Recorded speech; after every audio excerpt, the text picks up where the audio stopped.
I'm Sarah here at Freedom Systems Center, talking to you about why it even exists.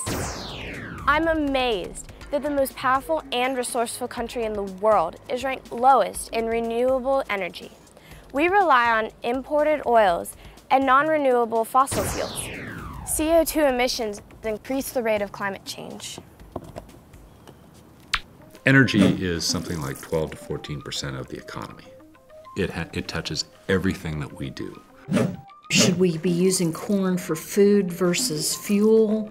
Those kind of social issues come into play also. And so it is a lot more than just electricity.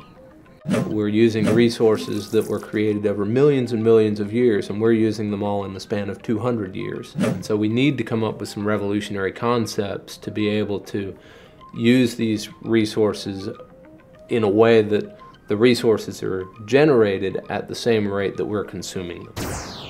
If we want to ensure that my generation and my kids and grandkids have energy, clean air, and clean water, like I can even imagine grandkids at my age. If we want to do this, then we have to have a green energy grid infrastructure. This will enable future generations to live in a technological society with reliable, renewable, and environmentally friendly energy. Let's ask the scientists their take on the impact of the Freedom Center.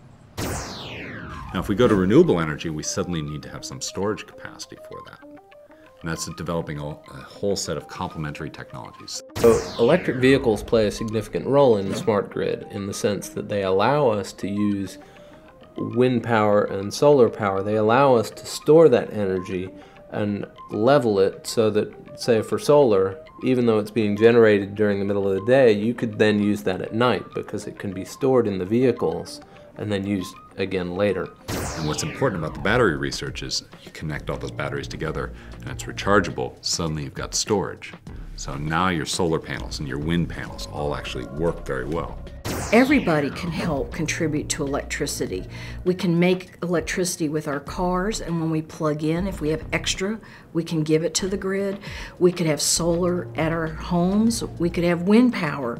And you might see it at businesses also, and that part's kind of exciting. YouTube, Google, Facebook, they all were concepts that nobody could imagine in 1992. And yet today they're an integral part of our daily lives. The same we feel is going to be true of the Freedom system. We've got a number of partners both in the university side and on the industry side. So this is a center that's being led here at NC State, but it really is a global initiative. It has really synthesized for me how it is a systems approach, and there have to be many players contributing. In the future, we'll store energy, not waste it or worry about running out. Because building a better future is why we need the smart grid. It isn't just about energy, it's about food, shelter, the economy, health, and the environment.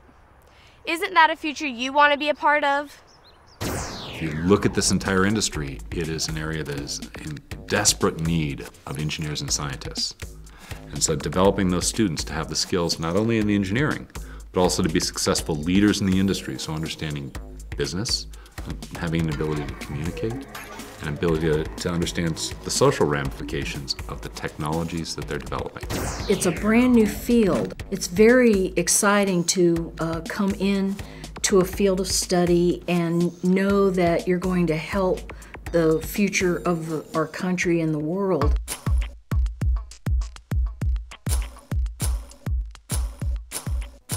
You could be on the team working on the next generation, our generation of clean, green energy.